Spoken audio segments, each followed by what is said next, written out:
Salut l'ami, j'espère que tu vas bien.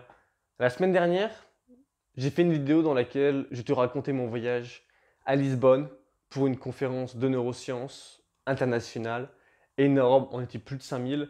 Si t'as pas vu cette vidéo, va la voir. Mais en gros, dans cette vidéo, je te disais que lors de la conférence, il y avait quelque chose appelé ICNP a du talent et 5 personnes, 5 doctorants donnaient une présentation en face d'un jury de 3 personnes et d'une audience, qui pouvaient à la fin voter pour la meilleure présentation. Et les membres du jury donnaient du feedback, donnaient du retour à chacun de ces étudiants sur leur présentation, ce qu'ils auraient pu mieux faire et ce qu'ils ont fait de bien. Et moi, j'ai tout noté. J'ai noté tout ce qu'ils ont dit, tout ce qu'ils ont dit qui aurait pu être mieux, moins bien, etc. Et du coup, je t'ai promis la semaine dernière de te faire une vidéo sur le sujet et te donner tous les conseils qu'ils ont pu donner à ces 5 étudiants. Donc c'est ce que je vais faire dans cette vidéo. Si tu aimes bien mon contenu, donne-moi un like, abonne-toi, commente, rejoins notre groupe Facebook. J'ai résumé leurs conseils en 3 grands points. Le premier point, c'est d'être calme et excité à la fois. Ça peut sembler un peu paradoxal, mais laisse-moi t'expliquer ce que je veux dire par là.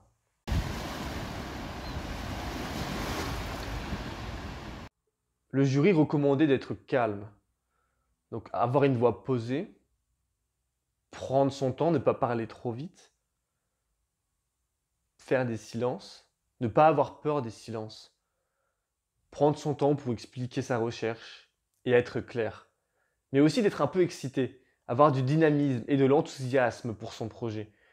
Par exemple, lorsque tu vas expliquer tes résultats, tu peux parler un peu plus fort, tu peux insister sur certains mots.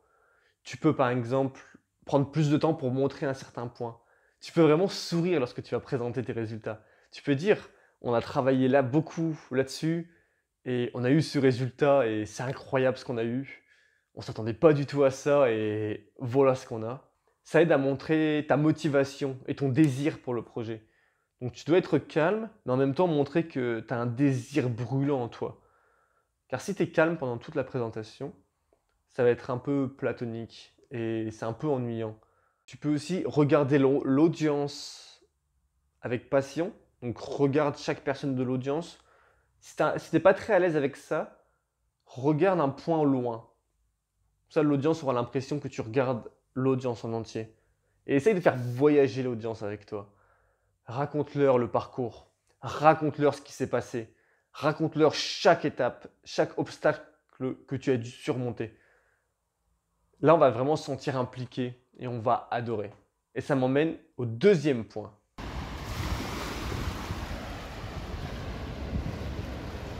Tu dois capter l'attention de ton audience. Tu dois montrer que tu n'as pas d'ego en jeu. Donc n'aie pas peur de faire des choses un peu osées, un peu risquées, qui peuvent surprendre. La première chose, c'est de faire voyager ton audience avec toi, comme je l'ai dit il y a une minute. Donc pour faire cela, il y a plusieurs façons. Tu peux raconter une histoire. Donc tu peux dire, raconter l'histoire de la recherche. Donc nous voulions chercher ça, donc on a décidé de faire ça, et nous avons obtenu, après un an, ce résultat-là. Ou tu peux dire, et après 2 ans de recherche, on s'est rendu compte que c'était la mauvaise piste, et qu'il fallait prendre cette direction-là. Et après, en seulement un mois, on s'est rendu compte à quel point il y avait des possibilités énormes dans ce projet. Donc guide l'audience et amène-la dans ton sujet, amène-la dans ton voyage, plutôt que de simplement dire on a fait ça, on a fait ça, on a obtenu ça. Essaye de raconter, d'être captivant et passionné. Tu dois être passionnant et passionné. Tu peux aussi, si tu as des passions, le sport, l'art, etc., les partager avec l'audience lors du voyage. L'une des personnes, ce qu'elle a fait, c'était de prendre un musée de Saint-Pétersbourg et de prendre les œuvres d'art et d'essayer de les lier avec son sujet. Et à chaque fois, on avançait avec lui sur une nouvelle œuvre d'art qui augmentait la complexité de son sujet. Et ça rendait bien, c'était intéressant. Peut-être que c'était un peu trop fait, donc peut-être qu'il ne faut pas non plus surjouer de ce qui n'est pas la science, mais tu peux essayer de combiner la science avec tes autres patients. Le deuxième point est d'intégrer, d'engager ton audience. Propose des petits jeux, pose-leur des questions. Tu peux répondre à la question, mais tu peux commencer en disant « Je vais vous poser une question ». Et tu poses la question, tu prends ton temps, tu laisses un petit blanc, et souvent, quand on entend ça dans l'audience, on se concentre, on a peur d'échouer, donc on a un peu de stress qui vient, et on se dit « Vous imagine, il me pose la question à moi ». Du coup, on va être peut-être plus concentré, et si on était sur le point de somnoler un peu ou de perdre l'attention, on va la regagner, on va se refocus, se reconcentrer. Et après, tu n'es pas obligé de poser des questions de demander à l'audience de répondre. Tu peux répondre toi-même à la question. Tu peux avoir des diaporamas un peu rigolotes ou un peu simples, juste une ou un peu clé, une où tu dis « et là, on a ça ». Et engage l'audience, essaye de faire des petits jeux, montre des petites vidéos, mets des petites animations sympas. On va se sentir investi et on va être plus présent. Le troisième point, c'est d'insister sur ce qui est important. Si un mot est important, si un concept est important, mentionne-le. Ce que je vais dire est important, donc soyez très concentrés. Et là, tu le dis, tu le redis différemment, ou tu répètes le mot plusieurs fois. Il n'y a pas de problème à répéter plusieurs fois la même chose, si c'est vraiment important pour comprendre le sujet.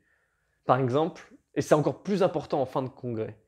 En fin de congrès ou en fin de journée, on est tous fatigués, on n'est plus très concentrés, on est vraiment, on ne se concentre plus, on n'écoute plus. Donc là, tu peux vraiment jouer sur les intonations, commencer presque à hurler dans la salle et à vraiment parler plus fort lorsque tu as des choses à dire. Par exemple, il y avait un professeur qui a répété au moins 10 fois d'affilée le nom d'une drogue, mais vraiment fort, avec une intonation assez aiguë, et il a tout de suite gagné l'attention de l'audience. C'était le dernier jour du congrès, il était 17 h, plus personne n'écoutait. Enfin, si, plein de personnes écoutent, mais c'est assez difficile de rester focus. Donc là, il a récupéré au moins la moitié de l'audience dans ce cas-là.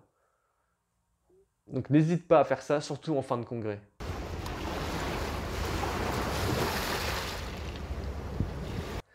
Et le troisième point, c'est ton diaporama. Essaye de polir ta présentation, de polir ton diaporama. Il doit être aussi beau et brillant que possible. Donc comment faire cela? Je vais te dire quelques points. Donc ton diaporama doit contenir une seule information clé, un titre résumant expliquant l'information clé. Donc ton titre doit être utile. Ça ne doit pas être simplement du baratin qui n'ajoute pas l'information. Si on n'a pas écouté le début de ton speech sur le diapo, on doit être capable de comprendre la diaporama seulement avec le titre. Le diaporama doit contenir le minimum d'informations possible, pas de superflu, donc pas d'images inutiles, pas de texte inutile, seulement ce qui est indispensable à la compréhension du point clé. Il faut utiliser tout l'espace disponible dans tes diaporamas, jouer avec le contraste, avoir le texte en grand et éviter les abréviations si possible. Tout le monde n'est pas expert dans le domaine, tout le monde ne sait pas que PFC veut dire préfrontal cortex. Donc évite les abréviations. Si tu peux l'écrire en entier, écris-le en entier. Utilise tes diaporamas pour guider l'audience. Après, ça rajoute au point d'avant. Pour avoir l'attention de l'audience, essaye de la guider. Et pour avoir l'attention de l'audience, tu dois aussi rajouter au premier point, parler avec une voix qui réveille, avec une voix assez forte. Donc tous ces 3 points sont liés en fait. Tu dois essayer d'avoir le minimum de diaporamas possible. Donc si possible, fais un diaporama par minute ou moins, si tu peux. Vraiment le minimum de diaporamas possible. Montre un plan de présentation. Donc là, l'un des 5 speakers, ce qu'elle avait fait, c'est au début, elle a montré un plan. Elle a dit, voici ce qu'on va faire. Donc elle nous montre le cercle en entier. Elle nous dit, on commence là et on va finir là. Et à travers ces diaporamas, elle continue à montrer le plan et à nous dire, c'est bon, on a fait ça, on est là. Comme le voyage d'une voiture. Ça, c'est vraiment sympa. Parce qu'on est vraiment emmené et on sait à quoi s'attendre. Et ça prend pas beaucoup plus de temps de le faire. Et le dernier point, j'en ai déjà parlé, c'est intègre la science avec ce que tu aimes. Si tu vas aller plus loin, j'ai fait d'autres vidéos sur les présentations, sur comment bien présenter, comment avoir le bon dynamisme, comment gérer tout ça. J'ai même une vidéo, elle dure plus de 20 minutes sur le sujet. Donc je te conseille d'aller voir, je vais mettre le lien dans la description. Si tu n'as pas vu la vidéo sur la conférence, va la voir, abonne-toi, donne-moi un like et je te dis à la semaine prochaine. Ciao.